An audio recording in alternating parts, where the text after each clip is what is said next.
Bonjour, bonjour, vous, ça va? Ça va bien? Ça va bien? Ouais, ça va bien. Bonjour Brandon. Ah ouais, ça va. Bonjour ça va. Elena. Bonjour, On bonjour. se retrouve ensemble pour ce nouveau podcast avec à nouveau le retour de moi. Bonjour moi. Bonjour. Bonjour. Ça va bien? Je vais bien, merci, ça va. Oui, petite vacances que j'interviens pas, ça fait du bien. Et vous, ça va aussi? Ça fait longtemps que vous n'êtes pas venu dans le podcast la semaine dernière, Elena. Oui, Brandon aussi. Brandon Moi aussi la semaine En fait, il y a dernière. que moi qui fous rien. Mais non, mais ça veut rien dire. Ah bon, Non, t'es sûr? t'inquiète. Non, T'inquiète. non. Non. Non, c'est plutôt les autres qui nous lâchent trop souvent. Ouais, ça doit être ça. Ça doit être ça. La faute, c'est les ouais. autres. Il y a ça fait longtemps que j'ai pas fait de podcast, j'ai l'impression. Donc m'en C'est voulez juste pas. une impression, t'inquiète pas. Non, mais Ah bon moi aussi, ça fait longtemps. Ça fait. Oh, je compte plus. 7 jours. Ouais, bah je compte plus, c'est ce que je dis. Aujourd'hui, je tiens à faire une petite dédicace.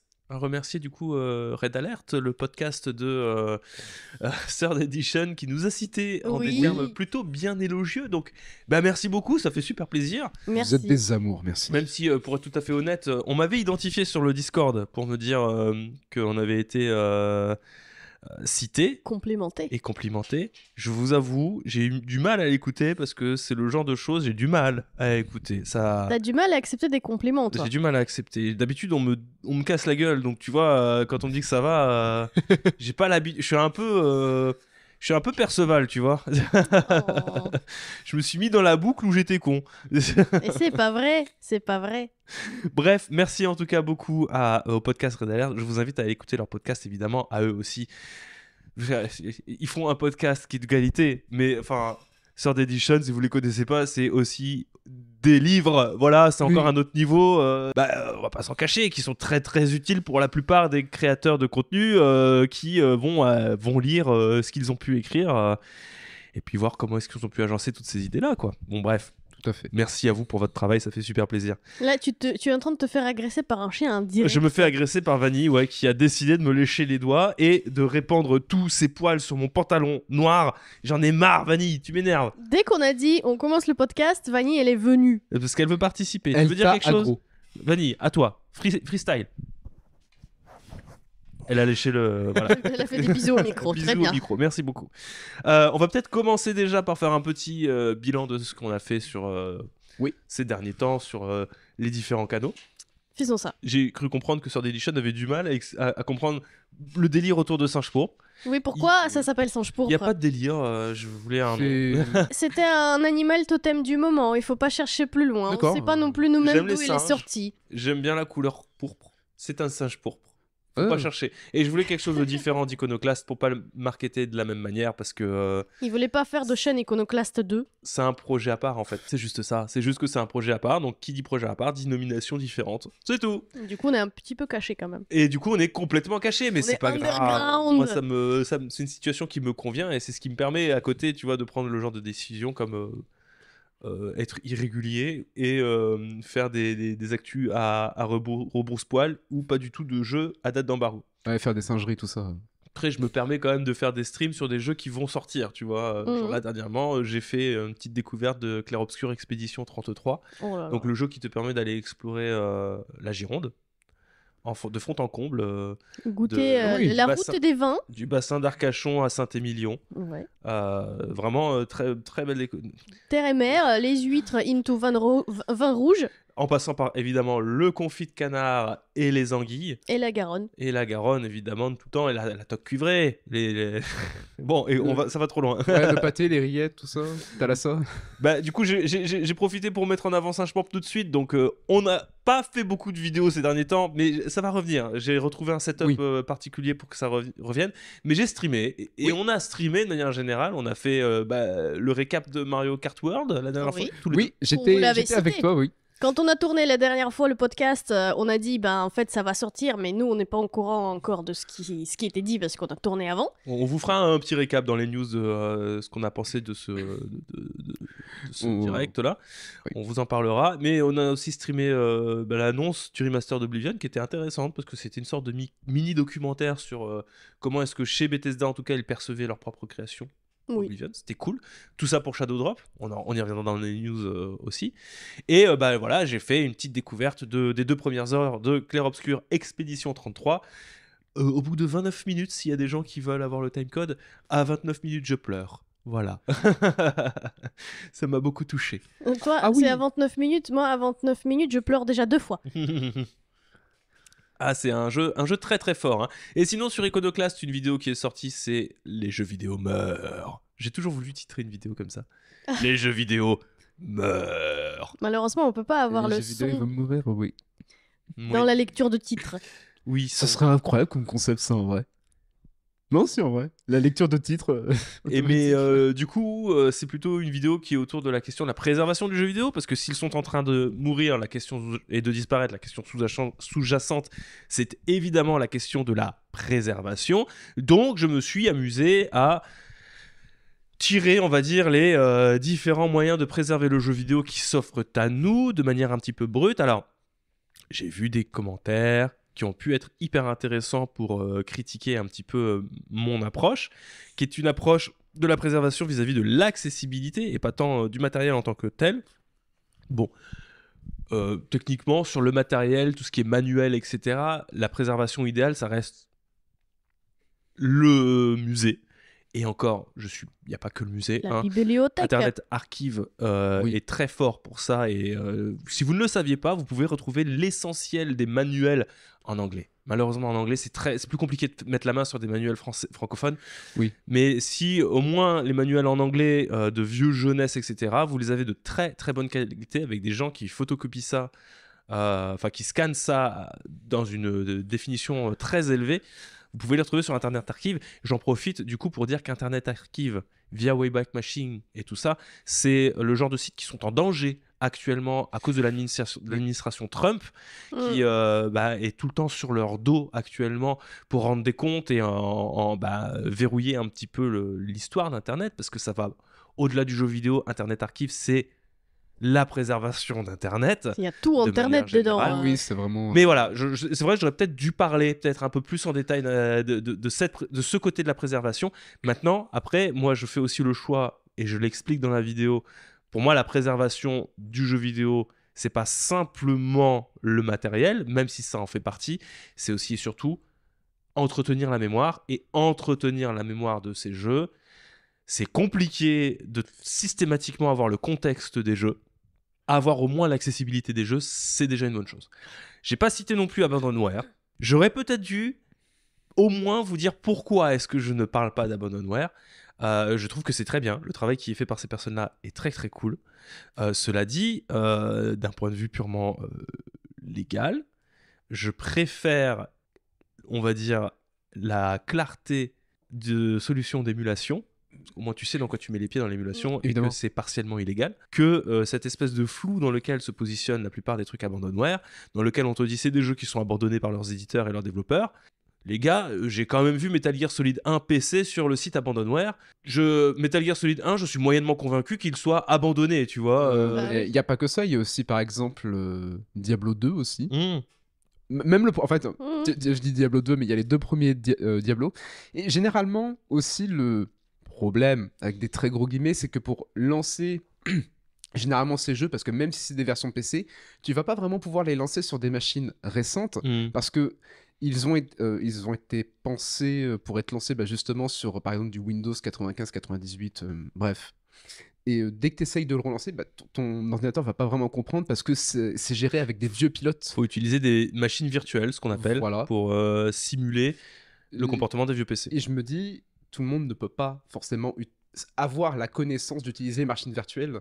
Je me En rappelle fait- qu'une fois, on m'avait déjà fait ce reproche en disant t'as qu'à utiliser une machine virtuelle. Oui, mais si je ne sais pas l'utiliser, moi, faut que ça me soit accessible, un minimum. Faut se mettre à la place un peu des autres. Le problème de l'Abandonware, c'est qu'il faut qu'il y ait eu un message tacite, on va dire, justement des ayants droit pour dire ces jeux sont libres de droit, vous pouvez y accéder, nous n'avons plus l'intention de les exploiter commercialement. Parce que sinon, ça donne des situations un peu bizarres où, effectivement, pendant longtemps, Konami n'utilisait plus, je reprends l'exemple de Metal Gear Solid 1, ne l'exploitait plus, n'avait plus l'intention de l'exploiter. Et finalement, ils ont fait un portage, il y a eu des remasters, il y a une exploitation commerciale qui est faite de Metal Gear Solid 1, Oui. donc la licence Metal Gear Solid 1, certes, pas sur PC, et encore, mais comme la version originale de base, elle n'est pas exploitée telle qu'elle. Oui. Ok, j'entends. Mais techniquement, la licence, elle l'est toujours, tu vois. Donc, moi, je trouve qu'il y a un flou. Il faudrait qu'il y ait un débat sur l'abandonware parce que je trouve qu'il y a cette aura, on va dire, de chevalier blanc. Et il y a quand même des couacs malgré tout. Et je trouve que vaudrait mieux être clair sur la ligne autant qu'on l'est sur l'émulation, tu vois. Quand bien même, je trouve le projet de base assez cool. Hein. Oui, non, c'est pas un problème. Moi, je trouve ça très, très, très cool. Ça permet de conserver certains jeux de manière bien particulière. Il y avait notamment tout un jeu, tu sais, les jeux qui avaient disparu, là, qui se jouaient en ARG sur des sites internet qui n'existent plus, Oui. etc. Ce genre de choses-là, ouais, tu vois. Heureusement qu'on a Wayback Machine pour ça, par exemple. Qu'on a Wayback Machine et qu'on a justement des trucs comme Abandonware qui permettent de préserver ce genre de trucs-là. Mais enfin bref, c'est pas le débat. Je voulais juste en profiter pour répondre un petit peu à quelques commentaires que j'avais pu voir relever. La vidéo, elle est pas parfaite, hein, je l'entends. Et c'est juste... Je trouve que ça ouvre surtout une porte vers un autre sous-sujet. Parce qu'effectivement, tu t'es concentré sur les points que tu as choisis, hein, déjà. Donc tu pouvais pas parler de tout en moins de 30 minutes. Il fallait bien faire la sélection et tous ces points-là que tu as traités, ils ont tous... Et je me suis censuré sur cette vidéo. En plus. Je me suis... Il y avait un moment, j'ai bien coupé toute une bonne page où j'explique mon positionnement par rapport au jeu physique. Je l'ai coupé parce que je me suis dit non, c'était tellement pas raccord avec ce que je voulais raconter. Parce que c'était tout un point où j'expliquais pourquoi est-ce que la question de physique ou pas physique, finalement, ça n'entre pas en ligne de compte quand on parle de préservation du jeu vidéo. Et je me suis dit, oui, enfin, si je passe une page à parler de ça, je suis hors sujet. Parce que j'explique moi-même que j'aurais peut-être dû dire, mais je sais pas, j'avais peur qu'on me tombe dessus après ou des trucs comme ça. Et puis c'est pas... Tu vois, sur des trucs, des initiatives comme Stop Killing Video Game, etc., sur le principe, je trouve que c'est cool. Le problème, c'est que ça passe systématiquement par la mise en avant du format physique et que je trouve que le format physique, a fortiori aujourd'hui, il est plus utilisé pour rassurer des vieux joueurs qui voudraient conserver leurs cartouches, mais qu'il est encore aujourd'hui, il est dans une situation qui est de pire en pire et qui, de toute manière, est peut-être la moins bonne façon de conserver des données. Voilà. Bon, c'est mon point de vue. On pourrait en discuter, en faire un petit débat. Ça pourrait être sympa sur Singe Pourpre, la question du format physique et numérique. Non, mon point de vue n'a pas bougé là-dessus. Le format physique n'est pas garant de la préservation du jeu vidéo. Pas totalement, en tout cas. Le numérique non plus, dans l'état actuel des choses. Hein.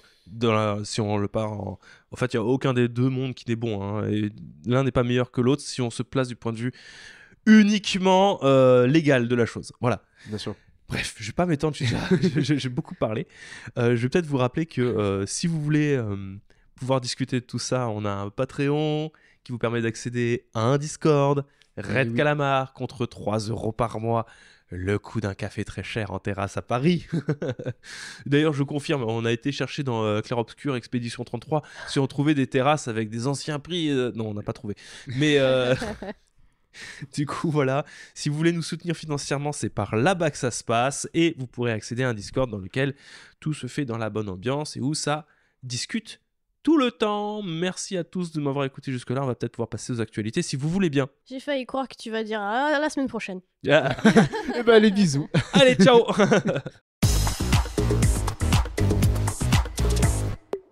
Première actualité, on va peut-être revenir un petit peu sur ce qu'on a vu sur le Mario Kart World Direct, mon très cher Brandon. Oui. T'en as pensé quoi, toi ?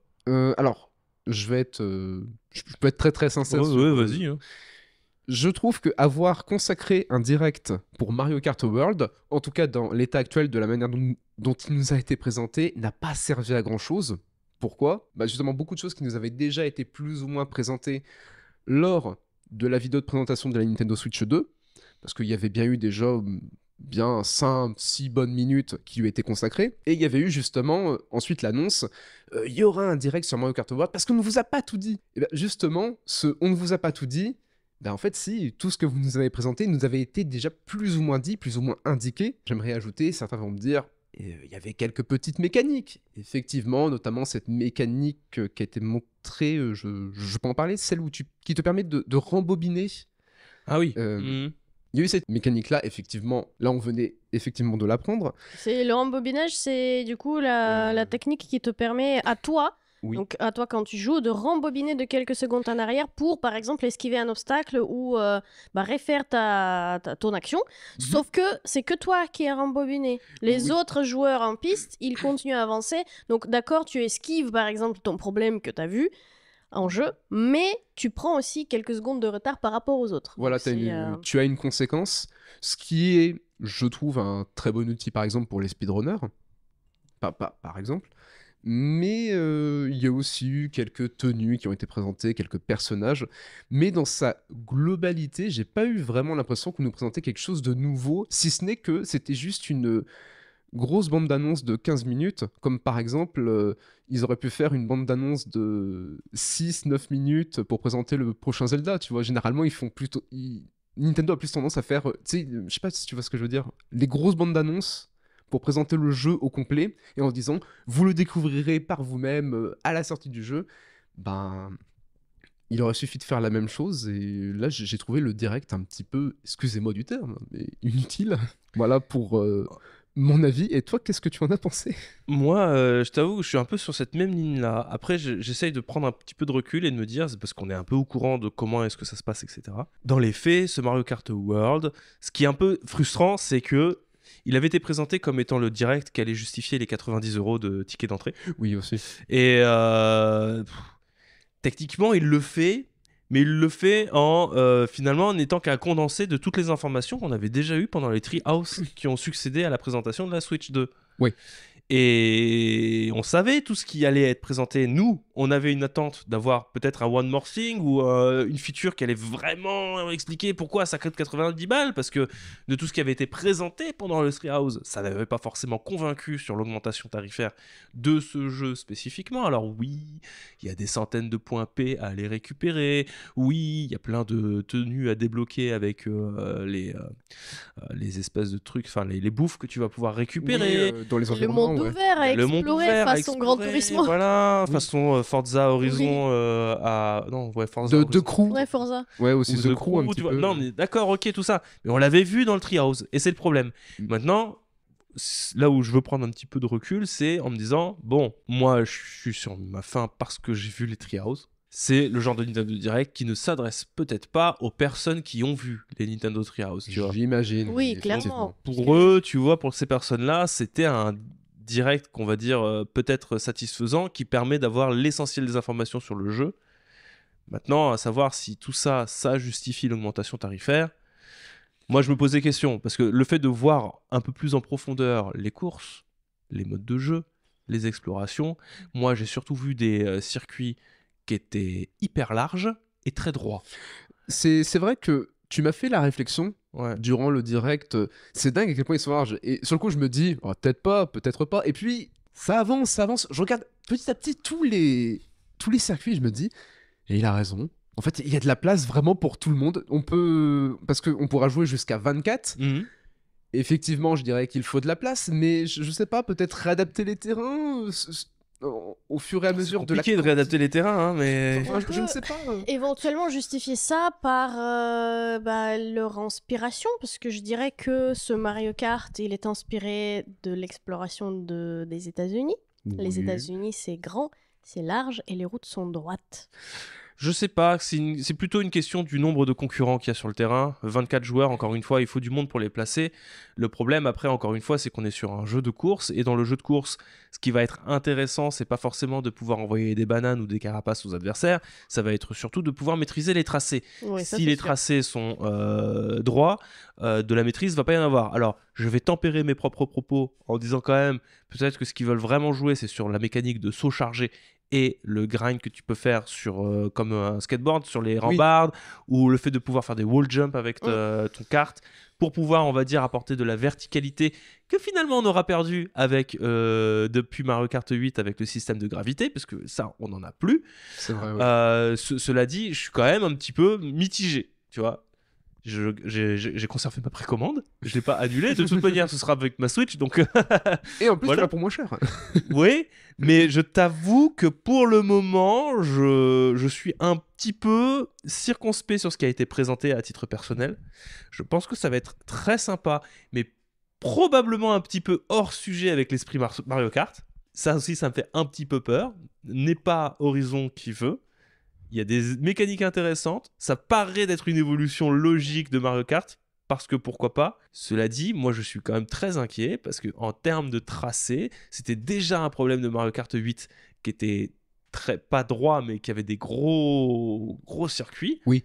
Là, je t'avoue que...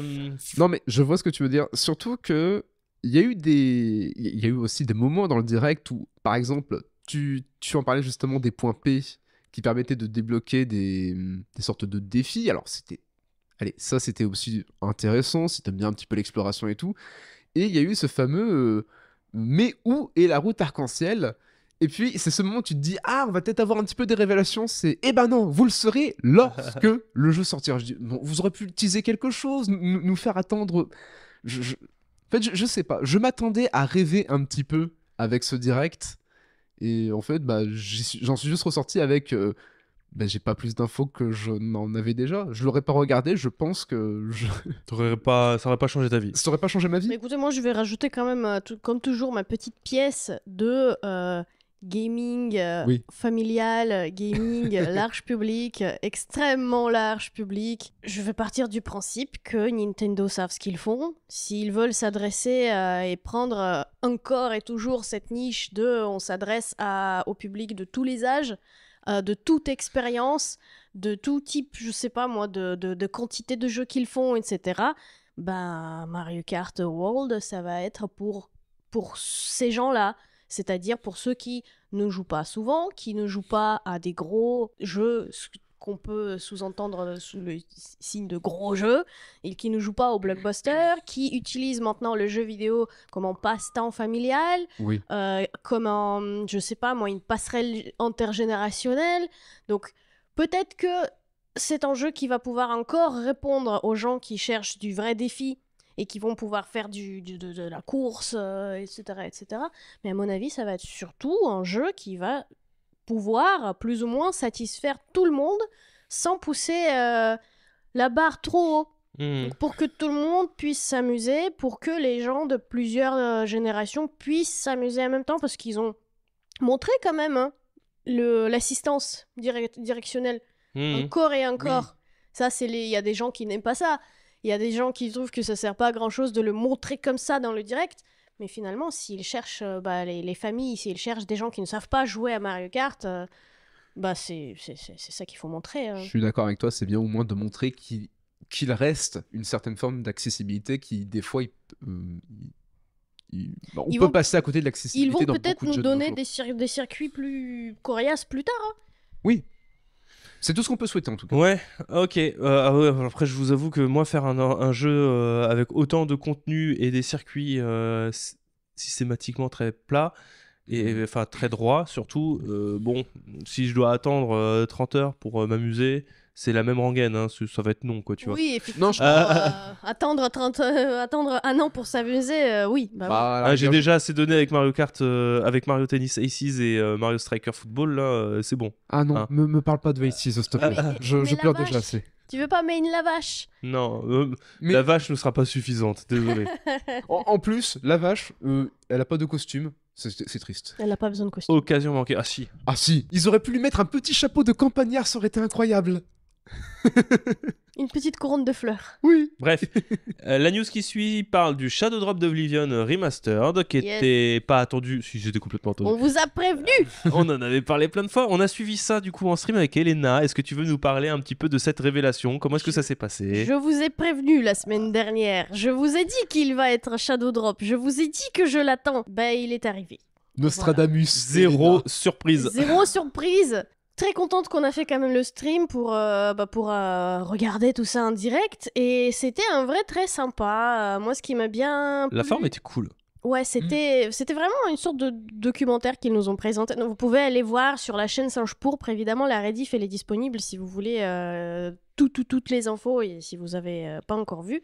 Mais c'était une sorte de reportage, documentaire sur pourquoi est-ce qu'ils ont voulu le faire, pourquoi, qui s'en est occupé, et surtout en fait ils parlaient des choses très émotionnelles, j'ai l'impression, hein. Donc ils ont montré beaucoup de personnes qui déjà ont travaillé sur le premier sur l'original. Et ils ont montré aussi beaucoup de gens qui ont rejoint le studio après avoir joué à Oblivion original. Et t'as des jeunes et des moins jeunes qui ont clairement dit que Oblivion, c'est le jeu qui les a motivés d'aller dans le métier de jeu vidéo. Ou c'est le jeu qui leur a permis de devenir eux-mêmes, finalement. Donc c'est à ce point-là. Donc pourquoi est-ce qu'ils ont choisi déjà Oblivion pour en faire un remake et de le sortir maintenant? C'est que c'est un jeu qui a eu énormément d'impact sur les joueurs et qui a fondé pas juste la renommée future de Skyrim, mais qui a formé toute une génération de joueurs. Et ça, c'est très, très, très... C'est cool, quoi. C'est très agréable à entendre, c'est très touchant à entendre aussi, parce que finalement, les personnes qui ont joué à Oblivion, je pense, ils ont partagé un petit peu ces émotions-là d'une des parties des nouveaux développeurs qui ont travaillé sur le remaster d'Oblivion. Et ils nous ont montré pas mal de choses, des images, ils nous ont expliqué un petit peu ce qui va nous attendre. Donc on a vu le jeu, il est plus propre, il est plus beau, il est plus globalement remis au goût du jour. Hein. Mais on a vu qu'ils n'ont pas tout changé non plus. On a vu des têtes extrêmement moches. On a vu qu'il y a la même physique, c'est-à-dire que les personnages, ils bougent toujours de la même manière. Ils réagissent toujours de la même manière. Donc, c'est un jeu remis au goût du jour, mais qui a gardé quand même ces petits côtés pour lesquels on l'aimait bien et pour lesquels on se moquait de lui. Donc, en soi, c'est très cool. Donc j'ai eu l'occasion directement de le découvrir parce que le jeu il était dispo dès le début en fait de l'annonce et de présentation, donc on pouvait le trouver directement sur Xbox, il était apparu tout de suite après sur Steam et un petit peu plus tard dans la soirée pour PlayStation. Et moi j'ai pu commencer déjà l'aventure, donc on en parlera dans à quoi on joue de mon côté. Florian? Moi j'ai bien aimé cette présentation, c'était plutôt cool aussi. J'ai déjà bien aimé passer ce stream avec toi, c'était cool. Ouais. Bon, écoute, j'en attendais peut-être un petit peu trop quand même de ce qu'ils étaient capables de faire, mais bon, il y a remaster dans le titre, ça les sauve, on va dire, finalement d'attendre trop haute. Je m'attendais quand même peut-être à un petit peu plus de changements mécaniques, ce genre de choses. Mais en même temps, je suis content quand même de retrouver le fait qu'on va pouvoir sauter comme un gogol pour pouvoir monter l'expérience d'athlétisme. Tu sais quoi? C'est précisément ce que j'ai fait.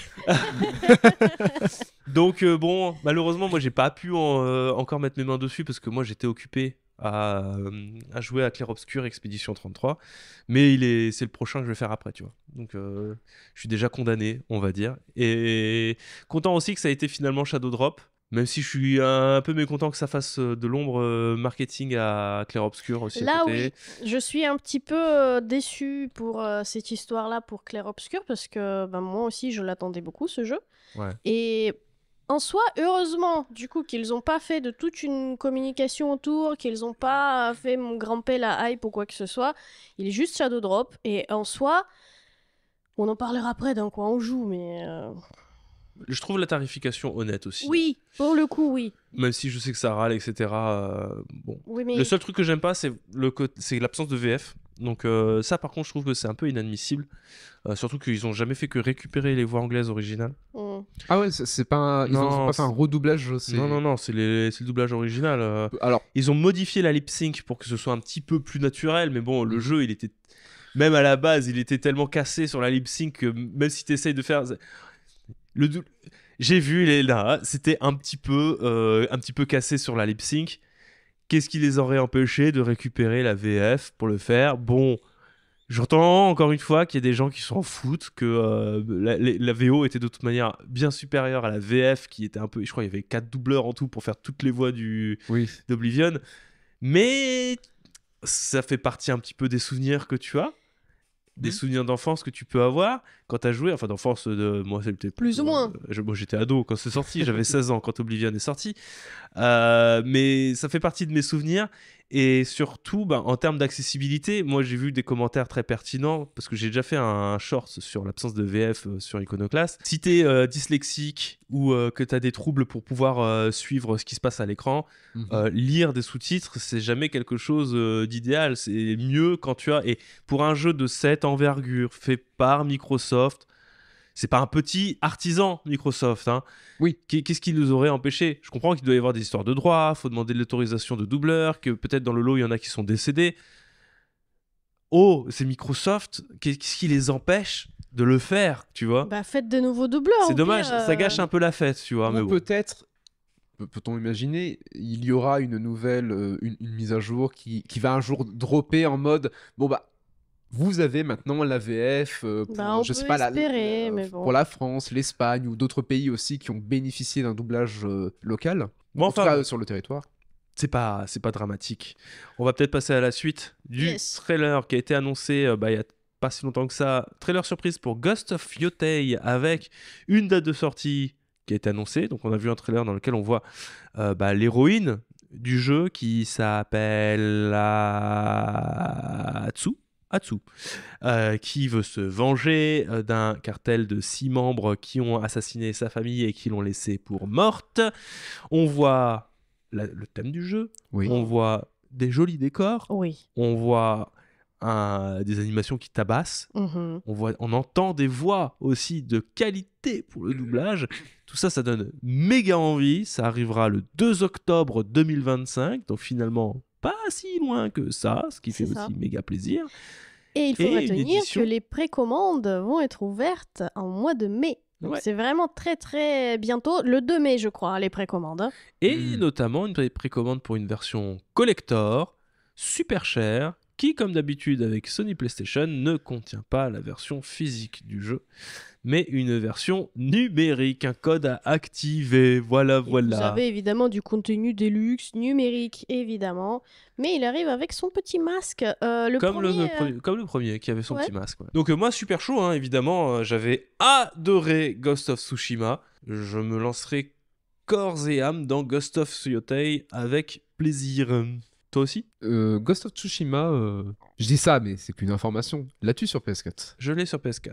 Alors oui, effectivement, ça m'intéresse de jouer à Yotei, mais j'aimerais bien jouer à Tsushima d'abord. Il est là, je te filerai le CD après si tu veux. Mais c'est avec grand plaisir. Franchement, la révérence, monsieur. La suite, c'est des problèmes de stock pour la Switch 2. On revient encore et toujours à la Switch 2. Alors, les deux prochaines news, c'est étonnant. Alors, normalement, Qui Nintendo... aurait pu prédire ? Alors, attends, là, c'est chaud en vrai. Tu fais ton sarcasme, mais en vrai, c'est chaud. Parce que pour le coup, Nintendo avait assuré qu'ils avaient prévu le coup pour les stocks. Là, on parle quand même de 2 200 000 précommandes de la Switch 2. Beaucoup. Au Japon. 2 millions Point. Au Japon. C'est même pas des précommandes, c'est des tentatives de précommande parce qu'il y a un système de loterie qui a été mis en place pour avoir le saint droit de dépenser ton argent dans le My Nintendo Store au Japon. C'est fou en fait, ce système-là, c'est très japonais. C'est japonais et ça se passe pour tout comme ça au Japon. Genre par exemple, tu vas aller à un concert ou un festival, tu veux t'acheter les tickets, t'as pas le droit d'acheter directement ton ticket. Il faut que tu demandes justement cet accès à la loterie et ensuite il y a plusieurs tours de loterie. Donc tu peux tomber dans la première vague et t'acheter tes billets, mais tu peux aussi complètement tout rater et ne pas avoir ton droit d'aller au festival, tu te rends compte ? Nintendo a dû se fendre d'un communiqué sur Twitter pour rappeler qu'un nombre considérable de potentiels clients ne pourront pas précommander leur console parce que 2,2 millions de joueurs inscrits pour précommander la Switch 2, c'est 6 fois plus que le nombre de Switch 1 vendus lors de son premier mois de commercialisation. Chaud ! Donc, oui. La question du prix, si vous vouliez avoir une réponse définitive à ce débat... Est-ce que c'est trop cher ? Finalement, non, ça va. Oui, non mais bref. Il y avait Frandroid qui avait posé la même question, le site Frandroid, la même question à la Fnac de Paris pour connaître l'état des précommandes. Et ça, c'est très haut. Hein. Même en France, c'est très très haut. C'est une console qui est destinée à bien fonctionner. Maintenant, vous pouvez faire les jugements de valeur que vous voulez sur les gens qui précommandent la Switch 2, pigeon, pas pigeon. Visiblement, on la précommande tous. Et le prix, au moins de la console, ne semble pas vraiment être un problème. Beaucoup de la part de Nintendo de faire un bundle avec Mario Kart présent dedans, parce que je pense que ça joue beaucoup dans cette histoire. Oui. Je pense que c'était la meilleure stratégie que pouvait adopter Nintendo quand tu vois par rapport au prix du jeu qui a été annoncé, qui est du coup 90 € en physique, je précise. Offrir ce bundle avec la console plus Mario Kart World qui du coup te revient à 40 € à peu près, si je dis pas de bêtises. Oui, à peu enfin dans cette valeur-là. Ça revient moins cher de toute manière. Te revient moins cher dans tous les cas. C'était la meilleure stratégie qu'ils pouvaient adopter, en effet. Mais il y a aussi Furukawa qui a directement annoncé, mais vous inquiétez pas, il y aura déjà une seconde loterie qui va être super. Du coup, pour revenir à cette histoire de loterie, c'est surtout pour le Japon, parce que ça passe pas. Heureusement, à part les manettes, les manettes Switch là qu'ils ont sorties, Cube là, sur invitation. On n'est pas concerné par le droit d'achat via la loterie de la Switch 2. C'est déjà ça, parce que vous avez vu, ils essayent quand même d'imposer ça à tout le monde. Cela dit, il y a des annulations de précommande aux États-Unis qui se font. Oui. Il y a des gens qui ont reçu des mauvais mails pour leur dire finalement, il n'y aura pas assez de stock, donc votre précommande est annulée. Aïe, aïe, aïe. Il y a fort à parier qu'en Europe, à un moment ou à un autre, on soit dans une situation similaire aussi. Donc, il va falloir s'attendre à des petits problèmes d'approvisionnement de la console et à une longue période, malgré tout, de Switch 2 indisponible en magasin. La soif de la Switch. Non mais je vais la précommander, j'ai compris. C'est bon. Mais du coup, le problème pour les Français actuellement, c'est que justement, je pense qu'on va être un petit peu en suspens, justement. Cette question-là, l'épée de Damoclès, est-ce qu'elle va nous tomber dessus ou pas? Parce que les revendeurs comme genre Amazon, Cdiscount ou Fnac, ils ont lancé les précommandes dès l'annonce de la Switch, mais avant la date officielle de début de précommande. Donc ça se trouve, Nintendo, elle va nous dire aussi, en fait non. Bon, après, une grosse surprise, ils l'ont fait un peu partout, donc je pense que c'est pas le genre de choses. Tu peux pas pénaliser. Là, c'est de la manière, la machine est en marche depuis trop longtemps. S'ils avaient voulu pénaliser ces sites-là, ils l'auraient fait avant. Pour moi, ils peuvent pas venir après coup dire bah non, mais finalement, on coupe toutes les précommandes partout ailleurs. Si vous voulez avoir une console, il faut le faire sur My Nintendo. C'est quoi déjà? Shop. Oui, My Nintendo. Ouais, mais du coup, les quantités de la Switch, oui, ils vont en souffrir de toute manière. Parce que si ça se passe bien, ceux qui ont précommandé un premier, ils ont plus de chances de la recevoir. Ceux qui ont attendu, peut-être l'année prochaine. Sans parler, tu sais, avec toutes ces histoires de micro-cartes SD X qui ont pris une petite surcote pour pallier le fait qu'il y a beaucoup de gens qui vont commander une micro-carte SD en supplément. C'est vrai que la dernière fois, j'ai été faire un petit tour sur Amazon. C'est pas gratuit. Et les SDX, là, Express, c'est... Petite sueur. Grosse goutte. Toujours sur Switch, on a Sega et pas mal d'autres éditeurs tiers qui vont lancer leurs jeux dans le line-up de la console, donc c'est-à-dire le jour de la sortie de la console. Des jeux comme Sonic Cross Shadow Génération, des jeux comme Kinitsugami de chez Capcom, Konami également avec le portage de Suikoden 1-2, Demon X Machina, etc. Raido Kuzunoha chez Atlus, and the Soulless Army, je l'avais oublié lui, il faudra que je le précommande. Yakuza, tous les jeux de line-up de la console seront, en tout cas chez les tiers, des jeux Key Game Card, au moins au Japon. Street Fighter 6 seront des jeux avec des Key Game Cards, c'est-à-dire une cartouche qui n'a que pas du tout ou partiellement les données de jeu et au moins un code à activer pour télécharger les données du jeu supplémentaires via l'eShop. Alors, on le rappelle, c'est un système qui a dû se faire intégrer et rassurer auprès de la communauté des joueurs. Ça n'est pas lié à un compte, c'est-à-dire que si vous achetez d'occasion un jeu en Key Game Card, vous allez pouvoir quand même télécharger les données puisque c'est lié plus à la cartouche qu'à un compte. Donc ça pose des questions de préservation de jeux vidéo, parce que si demain l'eShop ferme, bah, ce sont des cartouches vides qui seront présentes. Cela dit, ça fait un peu chier de voir que les éditeurs tiers, en tout cas, se sont saisis de l'occasion, à l'exception de CD Projekt, qui fait figure de bon élève avec sa cartouche de 64 Go qui est entièrement remplie de Cyberpunk. Oui. Ça, c'est Ça, à c'est bien. l'exception d'eux. La plupart des jeux d'éditeurs tiers vont essayer de gagner des marges sur le contenu présent sur la cartouche en justement proposant qu'une clé à l'intérieur pour une cartouche qui aurait une très faible capacité de mémoire. Je trouve ça un peu dommage. Je comprends, parce que le coût des cartouches à la production, c'est quand même nettement plus cher qu'un Blu-ray. Oui. On est sur une solution qui coûte très très cher et qu'on pouvait pas demander à Nintendo de foutre un lecteur de Blu-ray dans la Switch 2. Enfin, c'est pas possible. Ils auraient pu C'est pas une prendre la PS Vita. solution de faire éventuellement des cartes SD, mais tu le sais que avec une carte SD, à n'importe quel moment, tu craques des cartes SD. Oh, Donc c'est il fallait compliqué, un format ouais. propriétaire. Et sinon, la solution pour réduire effectivement les coûts des jeux et de la console de facto, ça aurait été d'en faire une console totalement dématérialisée. On n'en parle pas souvent quand on s'amuse à faire des comparos Steam Deck et Switch, mais le Steam Deck, c'est full démat. Oui. Il n'y a pas d'option ou quoi que ce soit, c'est full dématérialisé, point. Alors c'est Steam, c'est très cool, pas de problème, mais c'est full démat. La Switch 2 a un port cartouche. Ce Oui. qui veut dire que le physique est toujours accepté, quand bien même on est des ristournes pareil. Après, je tiens à préciser, vraiment uniquement au Japon, parce qu'il y a des cas un peu bizarres, comme Daemon Ex Machina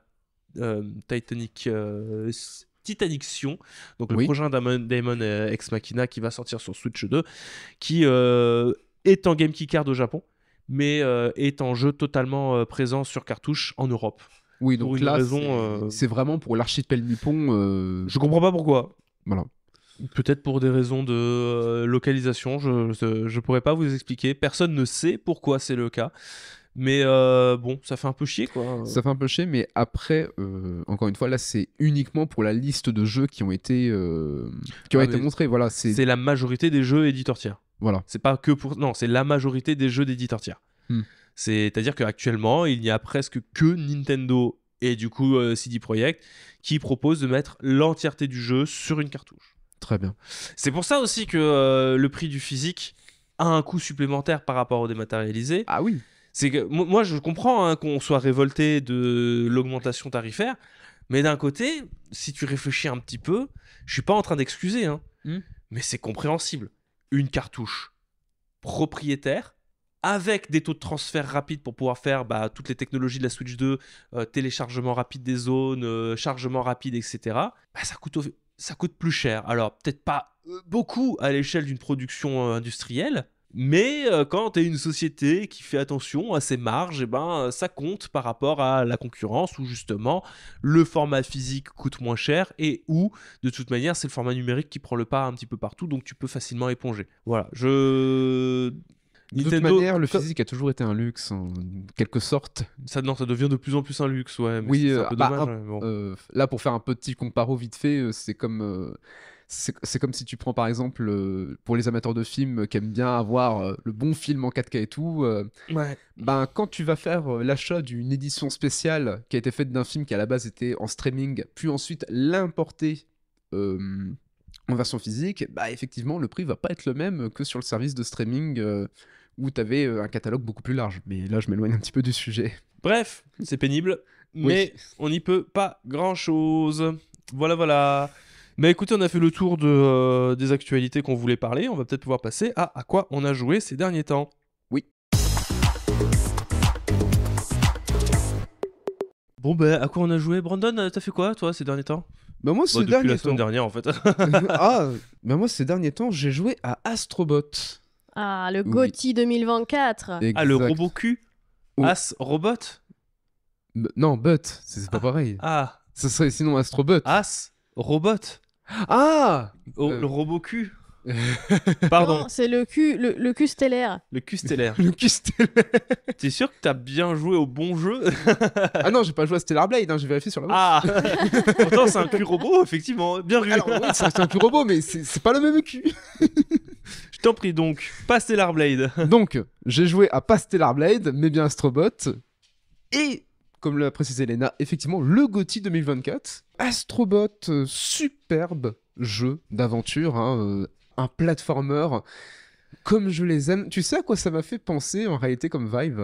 Ça m'a... Stellar Blade. Non, pas Stellar Blade. Ça m'a fait penser plus à cette vibe que j'avais quand je jouais notamment, par exemple, à du Mario Sunshine ou encore du Mario Galaxy, mais surtout à du Rayman 3D, enfin, du Rayman 3D, à Rayman 3. Ça m'a beaucoup fait penser à ça. Déjà, le truc qui est bien avec Astrobot, c'est que il est très généreux avec toi. C'est que tu vas justement incarner ce petit robot qui était dans l'espace avec ses autres compagnons robots et qui, à cause d'un alien, vont se retrouver malencontreusement échoués un petit peu partout sur une galaxie. Et toi, tu te retrouves un petit astrobot tout seul, mais qui va aller récupérer tous ses compagnons robots à travers différents niveaux qui vont te faire explorer différents mondes et aussi, pour certains trucs, te faire rejouer des jeux PlayStation, d'une certaine manière. Tu vas avoir des bots qui font référence justement à l'histoire de PlayStation, comme par exemple un bot qui est complètement inspiré de Sir Daniel, du jeu Medieval, pour ceux qui auraient la référence. Et à chaque fois, tu vas avoir... ils vont pas te donner totalement le nom du bot à qui ça fait référence, mais il y a toujours des petites indications. Par exemple, j'étais tombé sur Ken. Son nom, c'était pas Ken, c'était Rival Blondinet, qui a comme description il a toujours le sang Shoryuken. J'apprécie aussi beaucoup que le jeu récompense ton exploration pour aller vraiment dans les petits dans le petit recoin du niveau, et ça va te permettre aussi de débloquer encore d'autres niveaux. Une fois que tu arrives à peu près à la fin d'une des galaxies que tu as explorées, tu vas une fois que tu as affronté le boss de cette galaxie, tu vas avoir aussi tout un niveau qui est dédié Tu as un niveau qui est dédié à une IP de PlayStation et qui est remanié avec le gameplay de cette licence. Par exemple, le premier niveau, c'est Ape Escape, dans lequel tu as un filet à papillons pour aller choper des petits singes, comme dans Ape Escape. Exactement. Et ça, on l'a déjà expliqué quand j'avais parlé d'Astrobot il y a quelques mois, mais... Oui, effectivement, tu l'avais expliqué. Mais moi, j'avoue que j'ai eu en mémoire le petit niveau qui te faisait rejouer à Puyo Puyo. Enfin, Puyo Puyo. Je voulais dire Loco Roco. C'est pas du tout pareil. Non, c'est pas le même jeu. Mais du coup, t'as trouvé comment, surtout? Parce que on va pas réexpliquer non plus dans le détail des choses qu'on avait déjà racontées, mais... Effectivement, je m'étale un petit peu. Globalement, c'est un excellent jeu. Est-ce que pour toi, c'est mérité, le GOTY 2024? Ah mais totalement.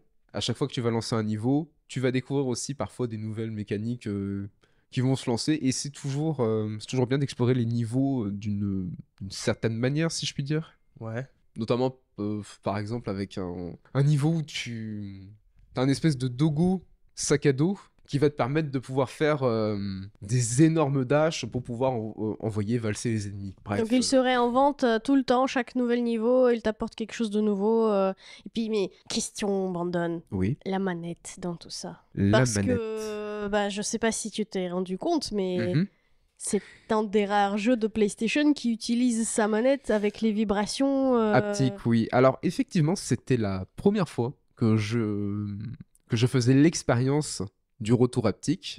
Non, je comprends maintenant pourquoi tout le monde me dit « Ah ouais, le retour haptique, c'est impressionnant ». Mais je crois que tu ne peux pas t'en rendre compte tant que tu n'as pas essayé, justement, le retour haptique. Oui. Parce qu'à chaque fois, tu te dis « Oh, les gens exagèrent un petit peu sur la feature ». Mais non, effectivement, la feature est vraiment incroyable. Et ce qui est dommage, c'est que justement, il y a que très peu de jeux qui utilisent ça. Il y avait... avant Astrobot, c'était quoi la préquelle, genre le premier épisode Astro Playroom. Astro Playroom, ouais. Oui, ça, voilà. c'était fait dessus aussi, je crois. Mais c'était pas fait dessus, c'était un robot, il peut pas se faire dessus. Bon, Astro's Playroom, c'était la démo de lancement de la PlayStation 5 qui était installée sur toutes les PS5. Tout ça pour terminer, voilà, excellent jeu, il a mérité le GOTY, et ça faisait aussi longtemps que j'avais pas pu mettre vraiment mes mains sur un platformer aussi complet.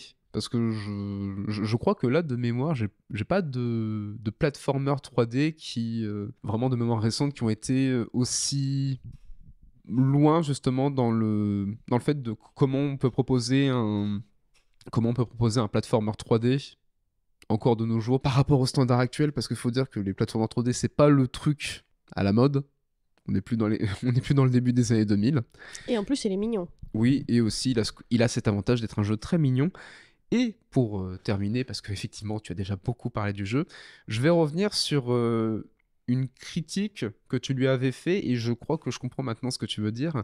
C'est que ça aurait été bien que le jeu aussi puisse te donner des informations un peu plus profondes sur les bots lorsqu'il fait une référence à un autre jeu, tu vois. Oui, pas le laisser faire juste un clin d'œil, quoi. Oui, parce que là, du coup, même moi, je me suis retrouvé un petit peu frustré parfois de me dire, ce clin d'œil, moi, je l'ai pas. Vous pouvez me donner un peu plus d'indications? Parce que, par exemple, tu tombes sur Chris Redfield, il s'appelle juste Mal Alpha.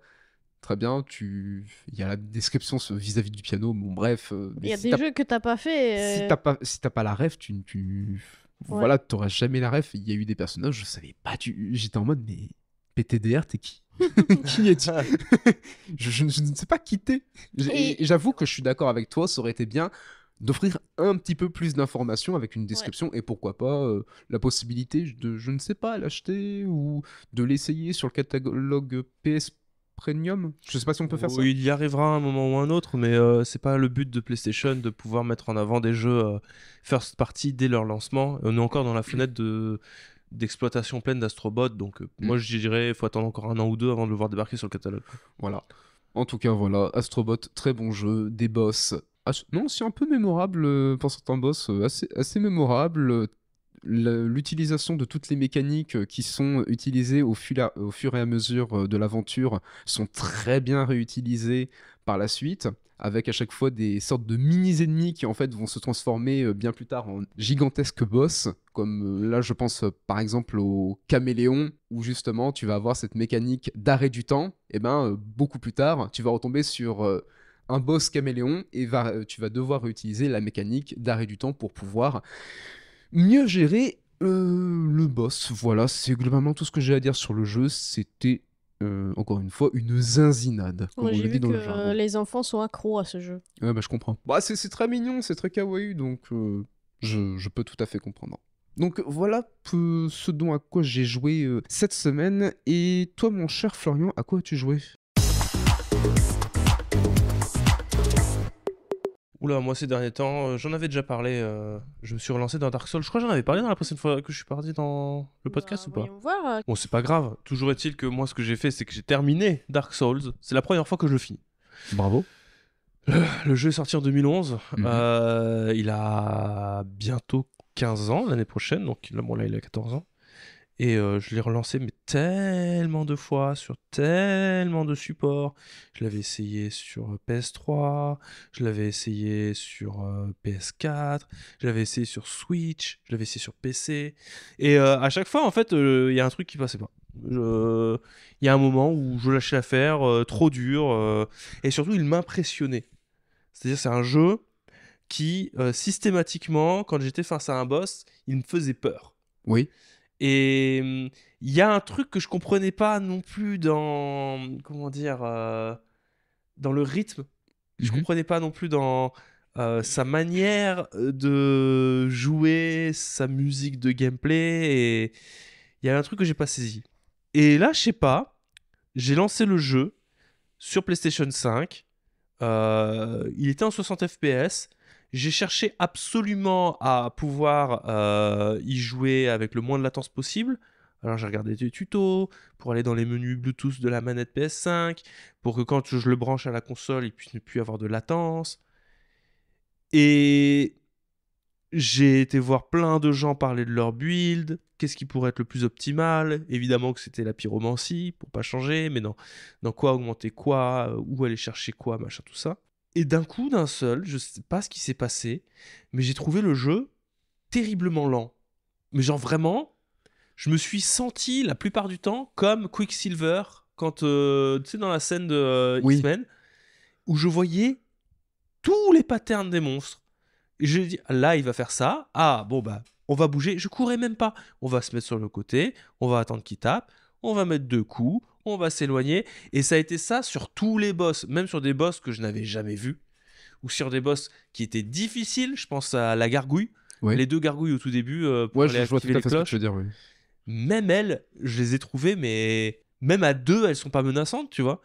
Parce que t'as plein d'options pour pouvoir les esquiver. Et je sais pas, une sorte de... J'ai été touché par la grâce, ou je sais pas, mais j'ai eu une autre approche de ce Dark Souls.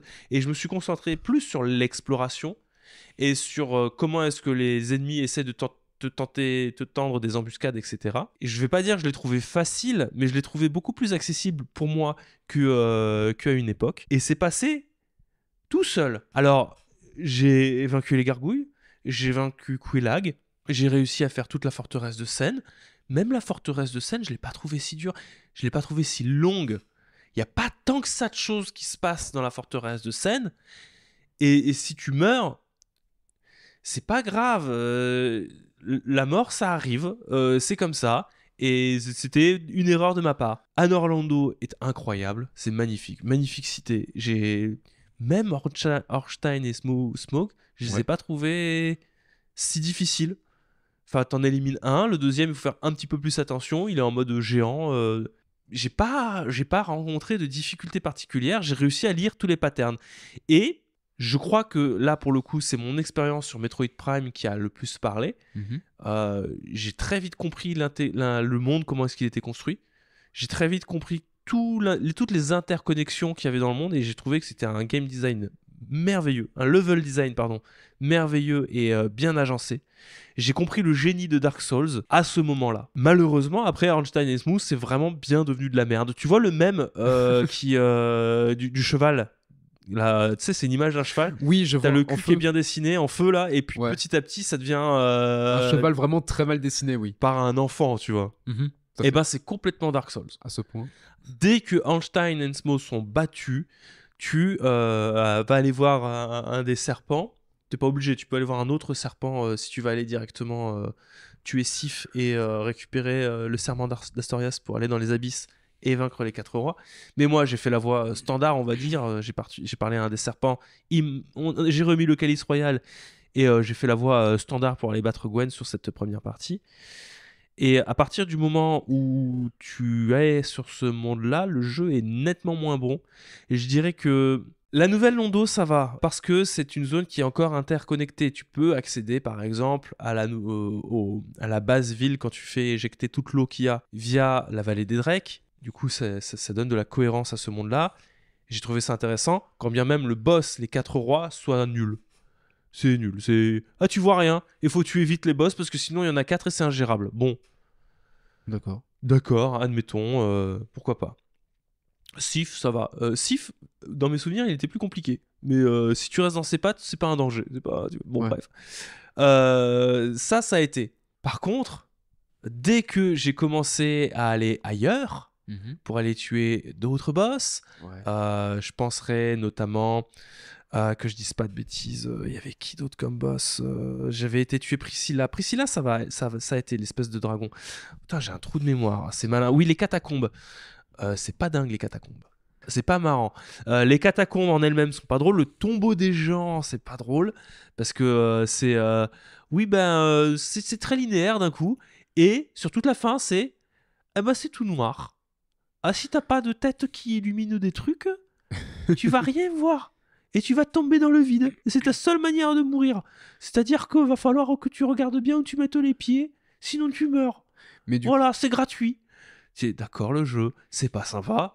Pourquoi ? Je sais pas, mais c'est de la merde. Autre truc, les archives du duc après Londo. Pareil. Alors, les archives en elles-mêmes sont sympas. Ça fait un petit puzzle intéressant qui est sympa à résoudre. Mais alors, la caverne de cristal ? Et en fait, c'est là-dedans qu'il y a le dragon, l'écorché. Et les plateformes, elles sont invisibles.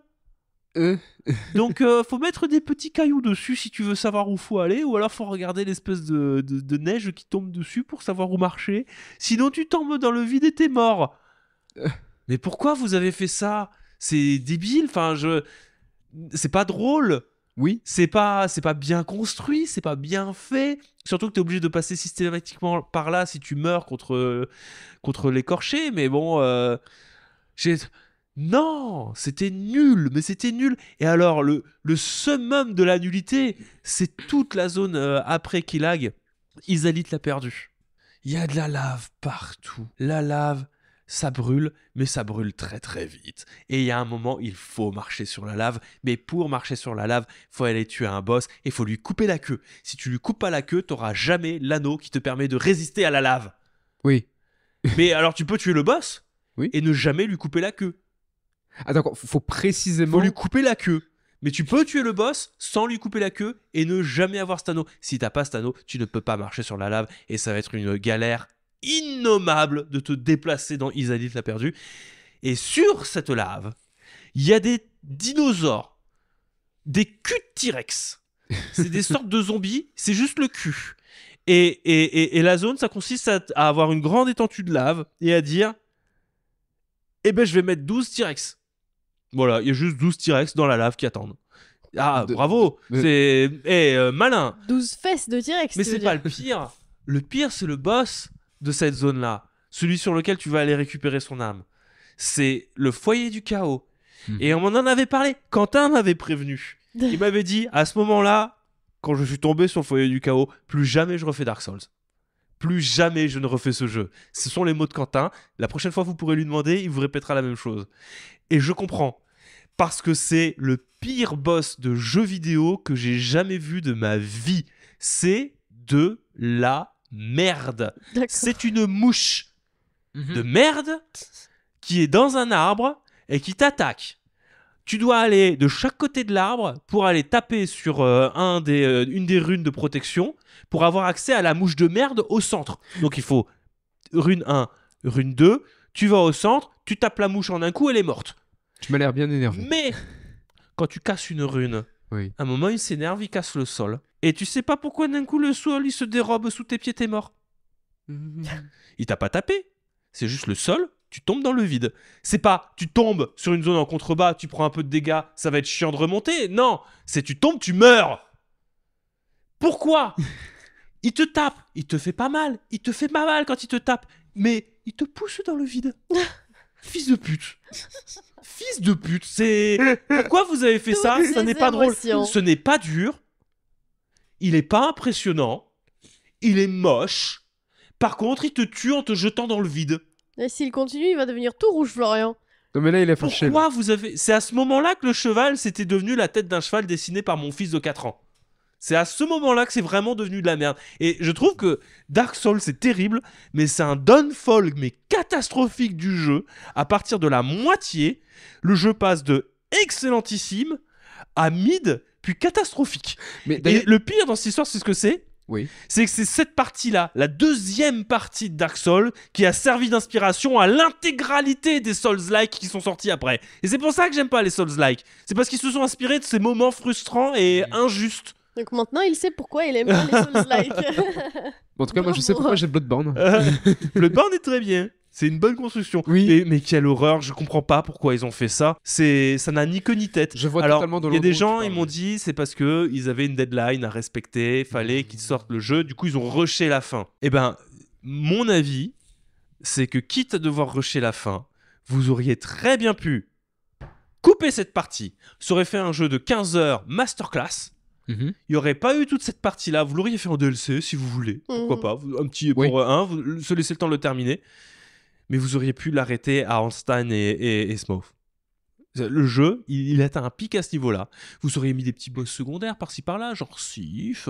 Allez, on extrait un boss, puis on en fait un boss secondaire un peu caché, tout ça si vous voulez. Comme ce qu'ils ont fait sur Elden Ring, avec plein de boss qui sont optionnels et qu'il y a des gens qui n'ont jamais vu. Oui. Mais fallait pas le continuer, fallait s'arrêter là. Très honnêtement, Dark Souls aurait mérité de ne durer que 15 heures.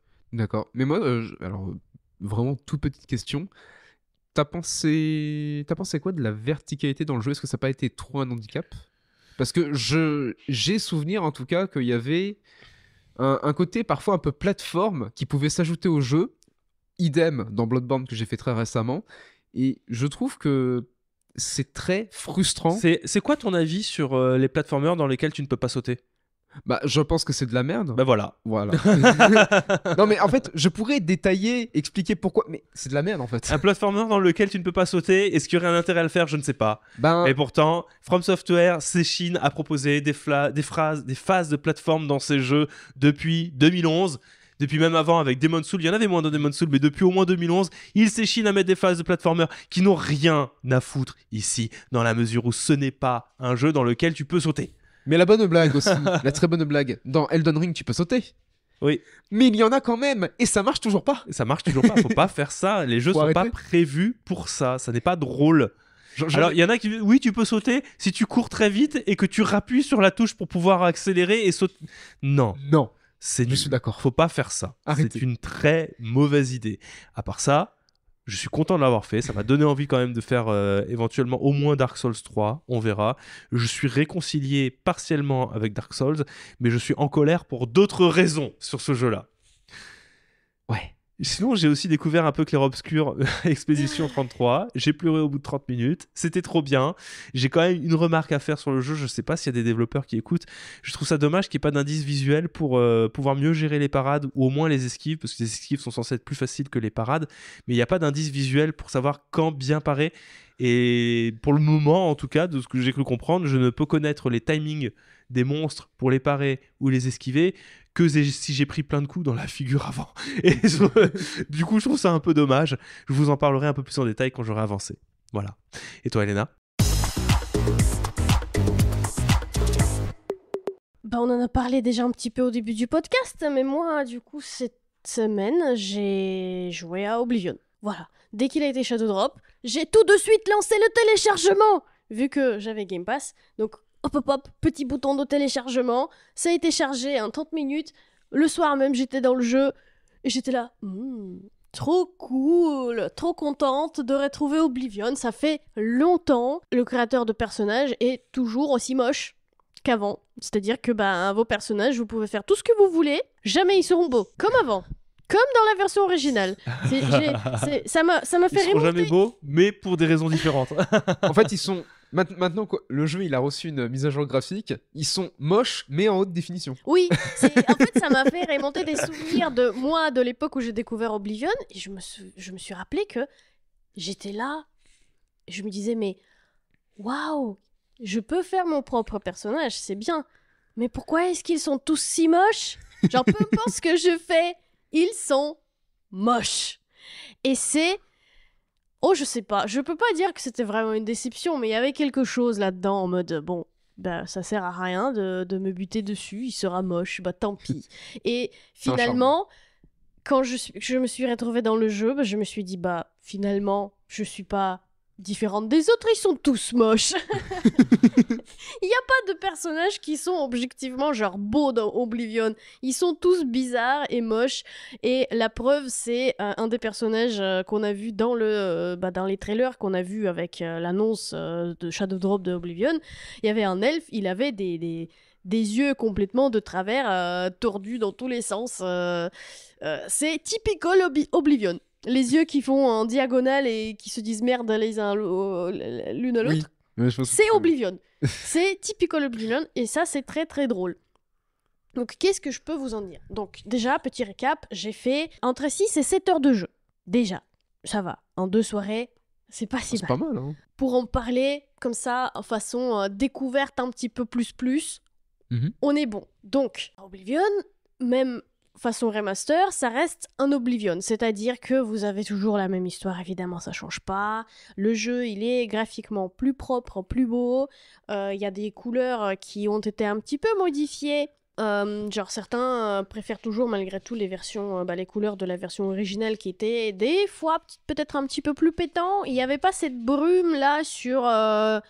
genre quand tu regardes au loin, il n'y a pas de brume qui couvre tout le paysage que tu vois. Là, c'est un petit peu brumeux, mais c'est pareil pour Breath of the Wild, j'ai l'impression. Donc ça fait un petit peu cet effet-là. Oui.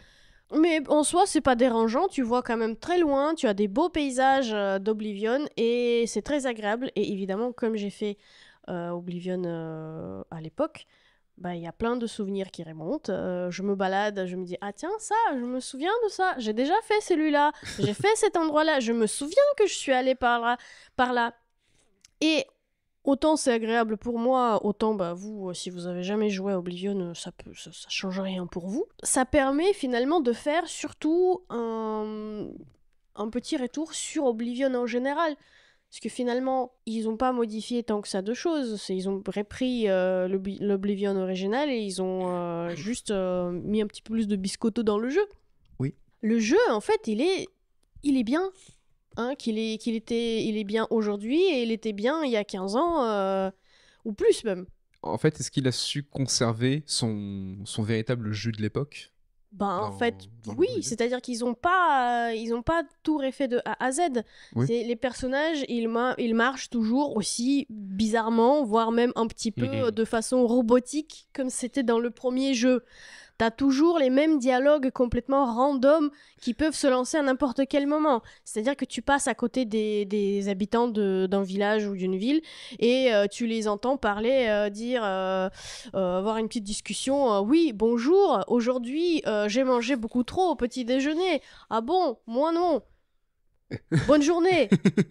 Ouais, vraiment la conversation, mais banale, quoi. Des fois, conversation complètement banale, et des fois, tu as le système de rumeurs. C'est un des systèmes que j'ai beaucoup aimé, toujours dans Oblivion, en fait. C'est un système qui fonctionne très bien et qui donne, en fait, ce côté immersion. C'est-à-dire que tu peux déjà arriver vers n'importe quel personnage et tu as une option de dialogue, peu importe qui c'est, que ce soit, je sais pas, par exemple, un conte local ou un tavernier, hein, Je vois l'idée, oui. ou un forgeron, ou juste en passant, tu peux toujours activer l'option de dialogue rumeur. Et ils vont te donner une rumeur en random. Bon, du coup, ce qui casse un petit peu l'immersion, c'est que des fois, les différents persos, ils te donnent la même rumeur, mot pour mot. Bon, c'est normal, ça fait partie du jeu. Mais t'as quand même cette histoire de tu peux arriver n'importe devant qui et tu peux lui demander de te donner une piste pour un potentiel histoire, pour une quête, quoi. Et ça, c'est très rigolo parce que tu as aussi ce système-là quand tu marches quelque part. Si tu passes devant les gens qui sont en train de discuter dans le jeu, ils peuvent parler de quelque chose qu'ils ont entendu ou qui s'est passé récemment dans leur univers. Et là, tu entends « Ah, il y a un voleur quelque part qui apparemment fait beaucoup de bruit. » Ou « Tiens, il y a une disparition qui s'est passée et c'est bizarre. » Ou tu entends « Tiens, il y a un personnage qui s'est mis à boire beaucoup d'alcool et d'habitude, il est très sobre. » C'est des choses qu'aujourd'hui, les jeux ne font pas forcément.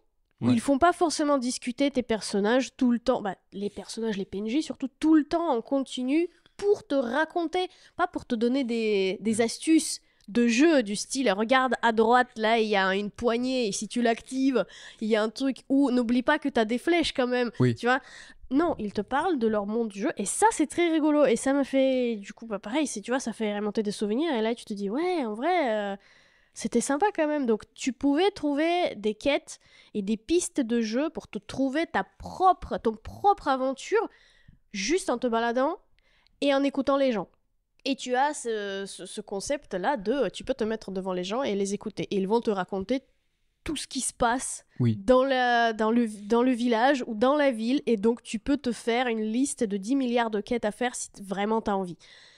Et ça fait la force d'Oblivion. C'est que tu peux aller où tu veux et tu peux te perdre dans la nature. Tu peux te perdre dans la nature dans le bon sens de ce terme-là. C'est-à-dire que il y a beaucoup de choses à faire. Et le jeu te pousse potentiellement à découvrir des gros secrets parce que par exemple on te parle souvent d'un voleur en particulier ou on te parle souvent des disparitions en particulier et pour le coup bon c'est lié avec des grosses quêtes, des grosses suites de quêtes que tu peux faire dans Oblivion, mais tu as aussi littéralement chaque personnage qui peut te proposer une quête. Tu peux te retrouver dans un village paumé ou juste un village comme moi j'ai fait. Je suis sortie de la ville principale. Le premier hameau que j'ai fait, il y a deux maisons. Les deux PNJ qui habitent là-dedans, chacun a une quête pour moi.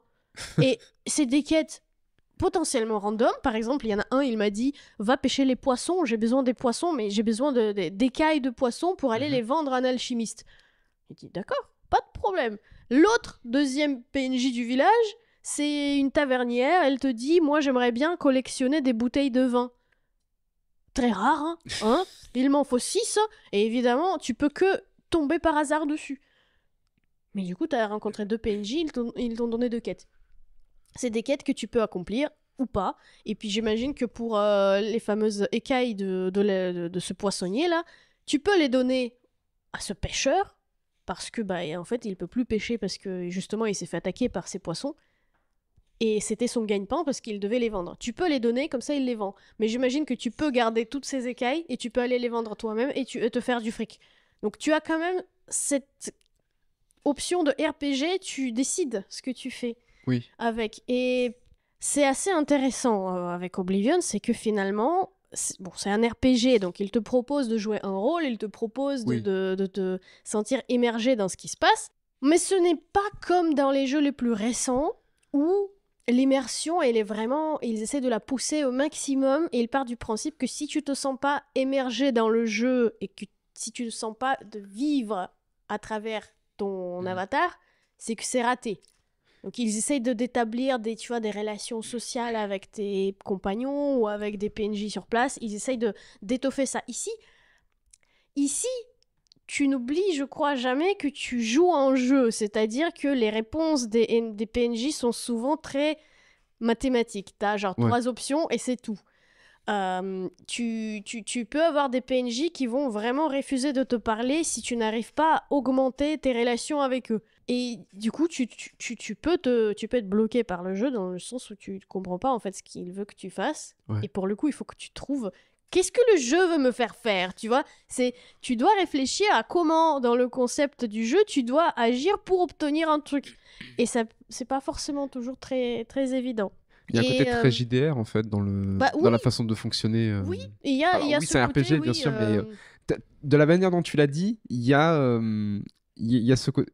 Bah oui, ce côté JDR, vraiment, tu joues vraiment ton rôle où, comme tu disais, au lieu d'aller les rapporter à ce personnage, pourquoi tu vas pas les vendre toi-même ? Un petit peu ce côté, oui, mais j'ai le choix, tu vois. Oui, tu peux avoir finalement ce choix-là. Et notamment, moi j'ai un exemple très précis, là, pareil, j'ai commencé à faire la quête de la Guilde des Mages.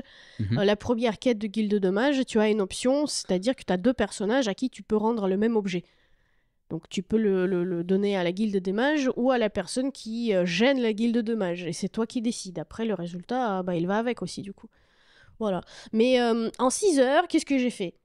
J'ai fait la partie d'intro du jeu qui sert du didacticiel et que d'ailleurs, on en a parlé l'autre jour, mais c'est un didacticiel qui fonctionne, qui est assez rapide et efficace et qui fait partie du jeu. Donc c'est pas un didacticiel qui est chiant ou ennuyant à faire et qui est quand même assez rapide et correct. Donc il te laisse maîtriser petit à petit quasiment tous les outils du jeu et de comprendre comment ça fonctionne.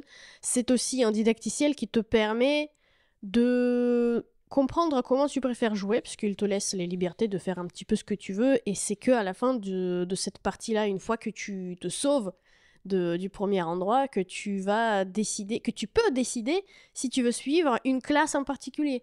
Ouais. Que à la limite, on te conseille même, genre on te donne le nom de la classe qui correspond au mieux à ta façon de jouer. Ça, c'est sympa.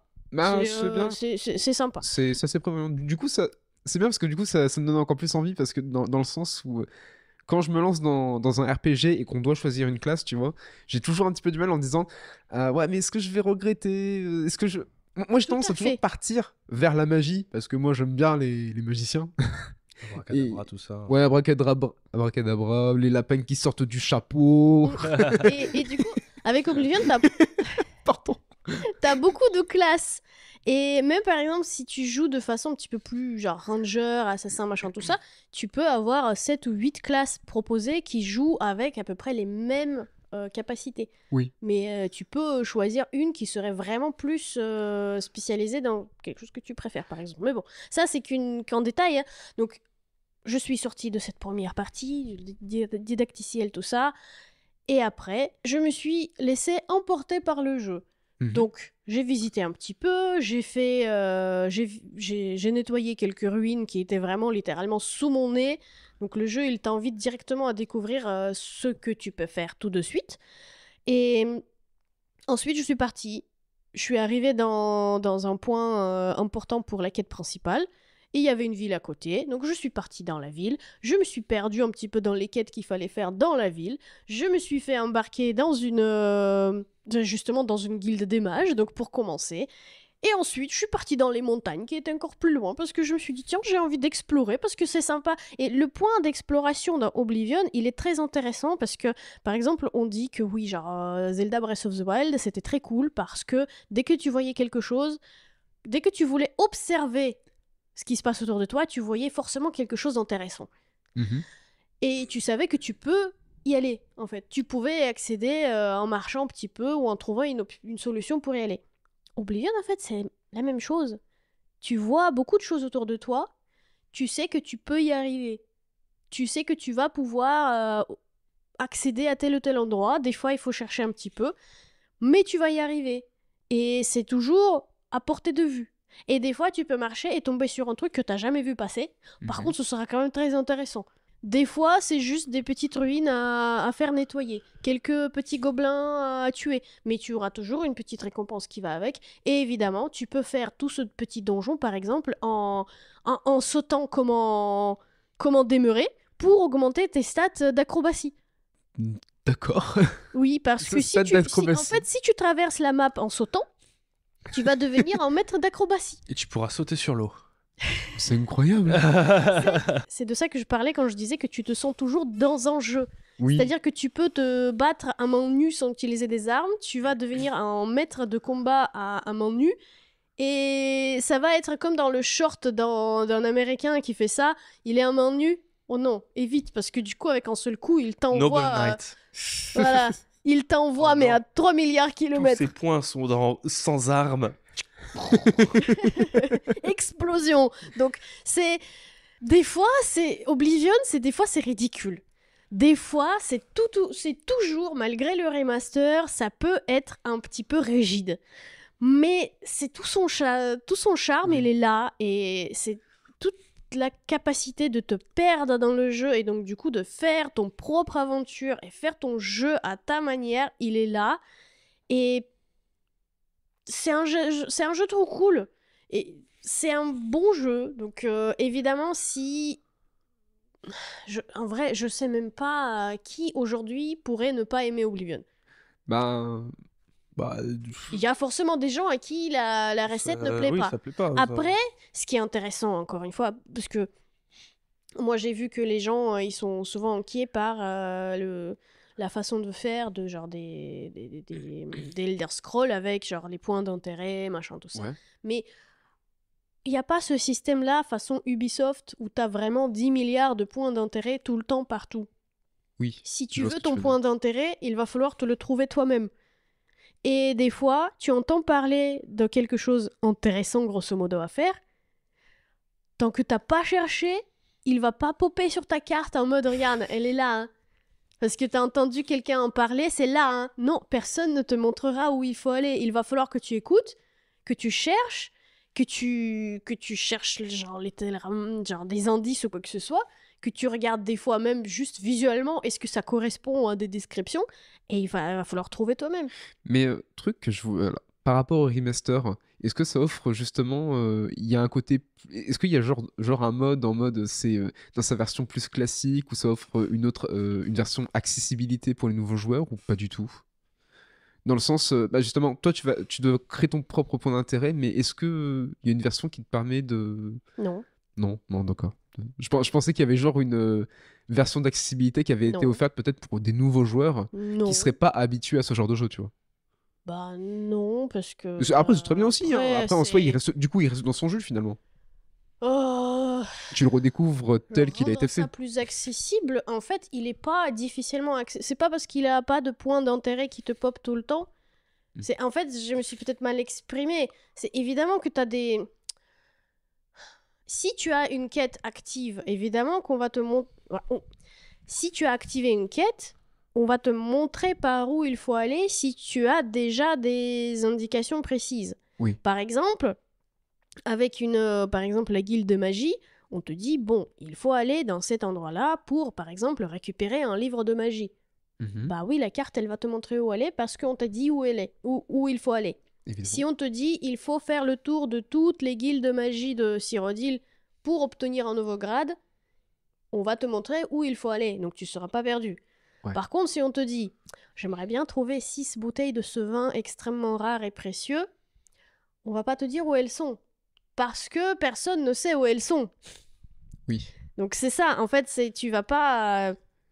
on va pas tout te montrer sur un plateau comme ça, Oui, on voilà. on te prémâche pas tout, oui, je vois ce que tu veux dire. Par exemple, on va pas juste te montrer que sur la carte, il y a 10 milliards de personnes qui peuvent avoir besoin de toi. Ok. C'est ça le truc. C'est juste ça.